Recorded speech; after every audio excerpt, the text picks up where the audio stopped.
Hello? The original video was removed by YouTube, so I had to re-upload the video on another website. Please follow the link in the description. Hello, this is Shanil Jain with World Medical School, and today I will talk about diabetes insipidus and SIADH, or syndrome of inappropriate antidiuretic hormone. I will discuss the pathophysiology of ADH, the different types of diabetes insipidus, causes, how to diagnose and treat them, SIADH and its treatment, and finally a comparison between the two. So let's start by talking about the pathophysiology of antidiuretic hormone. This is a very high yield slide, as the concepts on this slide appear frequently in step 1, 2, and 3. ADH is made by the supraoptic nucleus present in the hypothalamus. It is stored in the posterior pituitary gland along with oxytocin. ADH is commonly known as arginine vasopressin or AVP, vasopressin, argipressin, desmopressin, or DDAVP. The stimulus of ADH is low volume or an increased osmolarity. It is also secreted in response to stress. When kidney gets a signal that the body is low in volume, it secretes renin from the juxtagranular apparatus with input from macula densa. Renin then converts angiotensinogen from the liver to angiotensin 1. Angiotensin 1 is then converted by angiotensin converting enzyme from the lungs to angiotensin 2. Angiotensin 2 has 4 functions. It vasoconstricts the efferent arteriole in the kidneys. It stimulates the release of aldosterone from zona glomerulosa in adrenal cortex. Aldosterone controls the sodium-potassium ATPase pump, which increases sodium and water reabsorption. Angiotensin 2 also stimulates the third center in the brain. And lastly, it secretes ADH from posterior pituitary, which goes to the V2 aquaporin receptors at collecting duct in the kidney to reabsorb water and concentrate the urine. The whole purpose of the renin-angiotensin-aldosterone pathway is to hold on to the water. Patients with diabetes insipidus present with increased thirst, increased urination, which can lead to dehydration, but there is no glucose in the urine. Primary polydipsia, also known as psychogenic polydipsia, is usually seen in patients with mental disorders. They tend to drink water from wherever they can find it, even if it is from a toilet bowl. They can have abnormally low levels of sodium and can present with seizures. Central diabetes insipidus has a deficiency of ADH, while nephrogenic diabetes insipidus, there is enough ADH, but the receptor doesn't work. Causes of central diabetes insipidus could be idiopathic, brain tumors, brain surgery, trauma to the head, hereditary, or even hypoxia. A common cause of nephrogenic diabetes insipidus that is highly tested in exams is lithium toxicity. This can be seen in someone who has bipolar disorder. Other causes include electrolyte disturbances like hypercalcemia or hypokalemia, renal diseases, pregnancy, which could be temporary as it may resolve spontaneously after pregnancy, hyperglycemia, hereditary, and drugs, among which amphotericin B and dimethylcycline are highly tested. It's important to know how to diagnose diabetes insipidus. The pathway in this slide is very high yield for the exam. So when a patient presents with increased urination or low urine osmolarity, the first step is to deprive them of water. This is known as the water deprivation test. If the kidney responds by increasing urine osmolarity, then it is primary or also called psychogenic polydipsia. If after water deprivation the kidney does not respond and the urine osmolarity is unchanged, then the diagnosis is diabetes insipidus. Now, in order to differentiate between central versus nephrogenic, you would give them antidiuretic hormone. If the kidney responds by increasing urine osmolarity, it means there was a deficiency of ADH. So the diagnosis is central diabetes insipidus. And if the kidney does not respond and the urine osmolarity is low, the diagnosis is nephrogenic diabetes insipidus.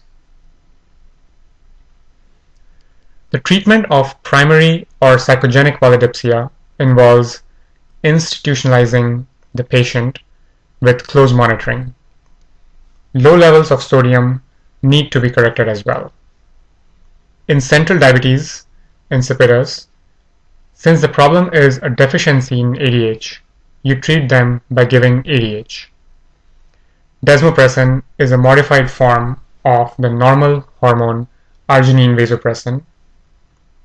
It binds to the V2 receptors in the renal collecting ducts and increases water reabsorption. In nephrogenic diabetes insipidus, thiazide diuretics may be used. This is due to the paradoxical effect of thiazides. Thiazide diuretics result in water excretion from the body. So now the body is in low volume state. So the renin-angiotensin-aldosterone system is activated, as we saw in the second slide earlier. This leads to an increased sodium and water reabsorption at the proximal tubule. Therefore, less sodium and water is delivered to the distal tubule and collecting duct, and thus lowering the overall urine output. Endomethacin is a non-steroidal anti-inflammatory drug, or NSAID, which inhibits prostaglandin synthesis and reduces the delivery of solute to distal tubules, thus reducing urine volume and increasing urine osmolarity. For lithium-induced diabetes insipidus, amiloride, which is a potassium-sparing diuretic, has been shown to be useful because it blocks uptake of lithium into principal cells, allowing them to regain responsiveness to ADH. SIADH, or syndrome of inappropriate antidiuretic hormone. It is a condition where there's too much ADH present in the body. Test writers love the association of SIADH and small cell lung cancer. They may describe a patient who complains of chronic coughing, history of smoking, along with low levels of sodium. Other causes of SIADH include subarachnoid hemorrhage, meningitis, restrictive lung diseases, some drugs, and HIV infection. For subarachnoid hemorrhage, they may describe a patient with severe headache and low sodium. For meningitis, they may say fever, neck stiffness, photophobia, along with a low sodium. Lab values in SIADH. The volume status in SIADH is euvolemic, which is also seen in conditions like hypothyroidism, psychogenic polydipsia, and post-operatively. Sodium is low, and so is the plasma osmolarity because of increased ADH reabsorbing excess water. Urine osmolarity and urine sodium are high because all the water is being absorbed. Also, low BUN and uric acid may also be seen. Treatment. One has to treat the underlying cause when known, and also manage the degree of hyponatremia and its consequences. For mild hyponatremia between 120 to 130 with no symptoms, fluid restriction is the best first step. For moderate hyponatremia between 110 to 120 with mild confusion, normal saline with a loop diuretic like furosemide can be given. For severe hyponatremia, less than 110, with severe confusion, seizures, lethargy, etc., 3% hypertonic saline is the best step. For chronic SIADH, fluid restriction with demeclocycline can be used. Demeclocycline works by reducing the responsiveness of the collecting tubule cells to ADH. A key point to note here is, while correcting sodium level, one should not correct too rapidly. No more than 10 to 12 milliequivalents per day. This might lead to central pontine malinolysis, or locked-in syndrome, where the patient can only blink their eyes but cannot move. Other drugs like conivaptan and tolvaptan, which are antagonists at V1-V2 receptors, can also be used based on their side effect profiles. Now let's compare lab values in diabetes insipidus and SIADH. ADH in diabetes insipidus is normal to low, which means kidney is unable to absorb water. So plasma osmolality and sodium will be high. And since there is too much water in the urine osmolality and urine sodium will be low.